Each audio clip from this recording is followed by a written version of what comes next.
जुगाड़ sugar cane वाला jeep. Junagadh नाम के गांव में विदुर नाम का एक किसान हुआ करता था। वो गन्ने की खेती किया करता था। एक दिन शुगर फैक्ट्री ओनर हर्षा के पास आकर, सर, आप हर साल फसल के बदले दिए पैसे कम करते जा रहे हो, लेकिन शुगर रेट तो बढ़ते ही जा रहा है। ऐसे करोगे तो हमारा बहुत नुकसान होगा। आने वाले दिनों में फसल भी नहीं उगा पाएंगे। देखिए विदुर जी, मुझे शुगर फैक्ट्री रखकर 10 साल हो रहा है। तब मैं आपके खेत के पास आकर आपसे विनती करता था। आज आप मेरे पास आकर विनती कर रहे हो। इसका मतलब सिर्फ 10 सालों में कितना मुकाबला हो रहा है पता चला। देखिए सर, चाहे जितना भी मुकाबला हो, इंसान में विश्वास होना चाहिए। तब कोई भी आपको फसल देने आगे नहीं आया तो मैं ही सबसे बात करके आपको फसल दिलवाया। उस बात को याद रखो। भरोसे के जितने बड़ी बातें क्यों विदुर जी, यहाँ सब कुछ डिमांड सप्लाई पर निर्भर होता है। अब मुझे बहुत ज्यादा सप्लाई है, इसीलिए आपकी जरूरत मुझे नहीं है। चाहो तो आप ही दूसरे गांव जाकर वहाँ फसल दे सकते हो।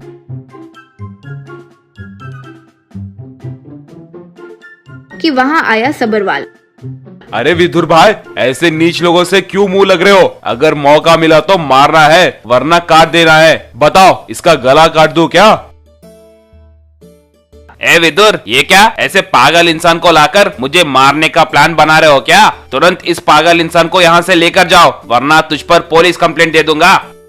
जरूरत नहीं है सर, हम ही चले जाएंगे। चलो सबरवाल भाई, क्यों बहस करें अब? कहकर दोनों घर आ गए।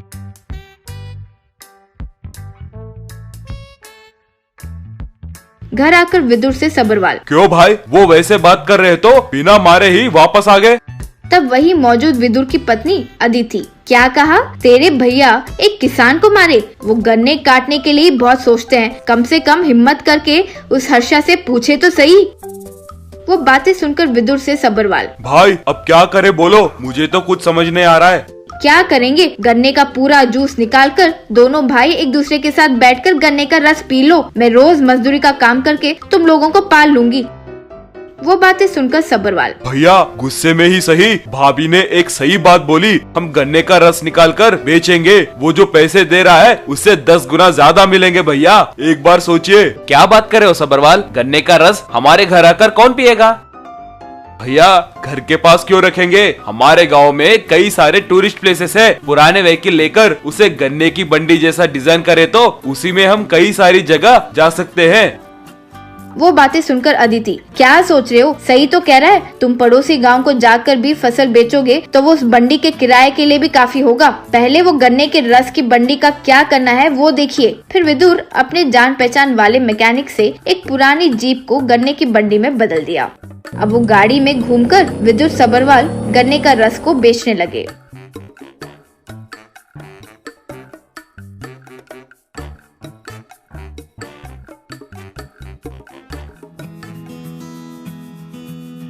टूरिज्म के लिए आए लोग बहुत ज्यादा उसे पीने लगे। लोगों में से एक, भैया आपके गन्ने का रस बहुत अच्छा है। मैं इस गांव के मंदिर कई बार आया, यहाँ गन्ने अच्छे उगते हैं। ऐसे जूस लगाने से अच्छा होगा सोचा था, इतने में आपने लगा दिया। ये जरूर अच्छा वर्कआउट होगा आपके लिए, क्योंकि ये गांव में पूरा साल गर्मी बहुत रहता है। जरूर इस जूस का पूरा साल डिमांड होगा और वैसे ही लोग भी ज्यादा आएंगे। ऑल द बेस्ट भैया, कहकर चले गया। वो बातें सुनकर सबरवाल से विदुर, रे हम इतने समय क्यों इस बारे में नहीं सोचे? हर चीज का एक समय होता है भाई। उस वक्त से कार बाइक्स पर लोग आकर शुगर केन जूस पीकर एंजॉय करने लगे। ऐसे कुछ समय बीत गया और विदुर का व्यापार अच्छा चलने लगा। अब एक दिन अपने राउडी के साथ विदुर के पास आया हर्षा। ए विदुर, तुम तुरंत यहाँ से शुगर केन जूस की गाड़ी निकाल दो। वही नहीं, तुम्हें देखकर इस गांव में लगाए दूसरे 100 गाड़ियाँ निकालने की भी जिम्मेदारी तुम्हारी है। देखिए ये सारा फसल भी अब से मेरी फैक्ट्री तक ही आना चाहिए। नहीं ये वो कहा तो मेरे आदमी तेरा क्या करेंगे पता नहीं। अरे मरे हुए गन्ने के जैसे लोगों को लेकर आकर हमारे गाड़ी के सामने तेवर दिखा रहे हो। दम है तो आने के लिए बोलो, कौन क्या है अभी देख लेंगे। अब तक जाने दो सोचकर चुप रहा। उस अच्छाई को तुम कमजोरी की तरह ले रहे थे ना। ये विदुर कौन है मैं भी दिखाता हूँ रे। वो बातें सुनकर विदुर की ओर राउडी आए राउडी को हर्षा को विदुर जोर जोर से पीट कर मारा। जिसकी वजह से वे सब भाग गए। उसके बाद शुगर केन की बंडी बहुत अच्छी तरह से चलने लगी। Sand stove potato chips. Vikaspur नाम के गांव में विलोमा विनय नाम के पति पत्नी रहते थे। विनय कोई काम ना करते हुए आवारा फिरता रहता था और उनका एक संयुक्त परिवार था। उसके पिता स्वराज एक दिन विनय को बुलाकर, क्यों रे विनय, घर के बाकी लोग कोई ना कोई काम करते हुए घर चलाने में मदद कर रहे हैं, मगर सिर्फ तुम ही हो जो कोई काम ना करते हुए ऐसे दोस्तों के साथ पीते हुए वक्त बर्बाद कर रहे हो। तुम ऐसे ही रहोगे तो हमारे घर की परिस्थिति का क्या होगा? एक बार सोचो रे, कम से कम अब तो भी ऐसे बेकार के काम छोड़कर कोई नौकरी ढूंढ लो। ये बुढ़ा कहीं का इस उम्र में नहीं तो और कब एंजॉय करूंगा? इनके जैसे बूढ़ा होने के बाद एंजॉय करूं क्या? मेरे उम्र में सभी यूं ही फिरते हुए एंजॉय करते रहते हैं। बड़ा आया मुझे बोलने वाला बुढ़ा कहीं का, कहकर चिढ़ते हुए वहाँ से चला गया। स्वराज अपने पत्नी को बुलाकर, क्यों री, इसे दारू पीने के लिए पैसे तुम ही दे रही हो क्या? हर दिन पीकर रोड के ऊपर सो जा रहा है। इसके वजह से गांव वालों के सामने मैं सर उठा नहीं पा रहा हूँ। एक तरफ बड़ा अच्छे से खेत के काम करते हुए मेरी मदद कर रहा है, मगर इसे देखे तो आवारा बनकर फिरते हुए हमारी इज्जत निकाल रहा है। अगर वो तुम्हें पैसे पूछेगा तो तुम 1 रुपया भी उसे मत देना। अगले दिन विनय उसके माँ के पास जाकर, माँ वो मुन्ना है ना बेचारा, वो बहुत गरीब है माँ, उसके घर में खाने के लिए भी कुछ नहीं है, तुम कुछ पैसे दिए तो मैं उसकी मदद करूँगा माँ, हमारा नाम लेकर वो एक वक्त की रोटी खाएगा। रे, मैं तुम्हारे झूठे बातों से तंग हो चुकी हूँ। यहाँ तुम मुझे झूठी बात बोलकर दारू पी रहे हो और तुम्हारे पिताजी मुझे हर दिन डांट रहे हैं। अब से मैं तुम्हें एक फूटी कौड़ी भी नहीं दूंगी, मुझे पैसे मत पूछना। इस बूढ़ी को अब क्या हुआ? वो बुढ़ा कहीं का इसे कुछ बोला है शायद। ये पैसे नहीं दिए तो क्या? ये लोग पैसे कहाँ छिपाते हैं मुझे अच्छी तरह से पता है ना, मैं खुद पैसे ले लूंगा। सोचकर चुपचाप घर के अंदर के अलमारे में से पैसे चोरी किया और दारू पिया। दारू पीने के बाद घर आकर विनय, क्यों रे बुढ़े, माँ से तूने मुझे पैसे देने के लिए मना किया था क्या? क्यों रे, ये तुम्हारी मेहनत की कमाई है क्या? ये सारी जायदाद मेरे दादाजी ने मेहनत करके कमाया है, ये मेरे दादाजी की संपत्ति है, बीच में तुम कौन होते हो रे? इज्जत से मेरे हिस्से का जायदाद मुझे दे दो। तब अपने पत्नी से स्वराज, क्यों री, मैंने तुम्हें पहले ही बोला था ना कि इसे पैसे मत देना कहकर। अब देखो ये निकम्मा पीकर कैसे हल्ला मचा रहा है। मैंने नहीं दिया जी, वही घर में से पैसे चोरी किया है शायद, घर में छुपाए पैसे नहीं दिख रहे। तब गुस्से से स्वराज विनय को एक थप्पड़ मारा। तुम इतने दिन पीकर सबको परेशान कर रहे थे, मगर आज तूने घर में चोरी किया। ऐसा चोर घर में रहा तो सब अनर्थ हो जाएगा। निकल जाओ मेरे घर से। तुम्हें और तुम्हारे परिवार को इस घर में रहने का अधिकार नहीं है। अपने पत्नी को लेकर निकल जाओ यहाँ से। एक बार रोड पे आए तो ही तुम्हें जिंदगी की अहमियत समझ आएगी।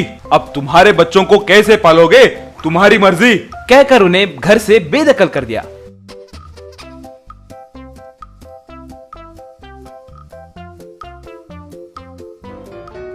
सुबह होते ही बेघर हुए विनय को अब क्या करना है कुछ समझ नहीं आ रहा था। वो अपने पत्नी के सामने सर झुकाकर खड़ा हो गया। उसे देखकर विलोमा, ओ जी, आप अब क्यों सर झुका रहे हैं? ये सोच आपको अपने पिताजी से अनाप शनाप बकने से पहले रहना चाहिए था। अब दुखी होकर क्या फायदा? वो नहीं विलोमा, अब हम कैसे जिएंगे? अब हमारी मदद कौन करेगा? तुम्हारा और बच्चों का मैं पालन कैसे करूँगा? इतने दिन आवारे के जैसे फिरे हुए मुझे काम कौन देगा? यूँ सोचकर दुखी हो रहा था।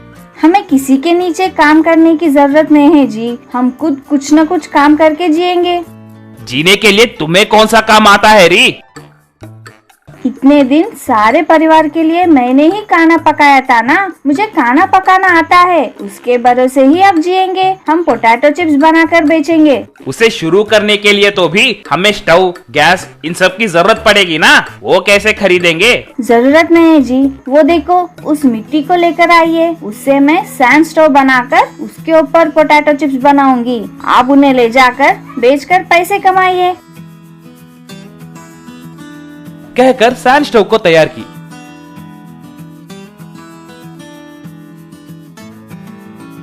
उसके ऊपर पोटैटो चिप्स बनाने लगी।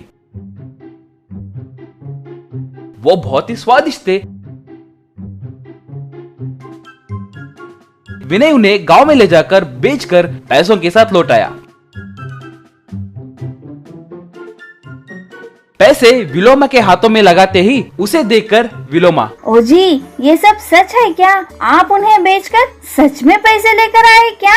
मुझे यकीन नहीं हो रहा है जी। उन पैसों से आप दारू पीकर आएंगे सोचकर घबरा गई थी। नहीं विलोमा, मैं बदल गया हूँ। मेहनत करके अपने पैरों पे खड़ा होने पर मुझे बहुत अच्छा महसूस हो रहा है। अब से मैं दारू नहीं पीऊंगा, एक जिम्मेदार पति बनूंगा। अपने पति में आए उस बदलाव को देखकर विलोमा बहुत खुश हुई।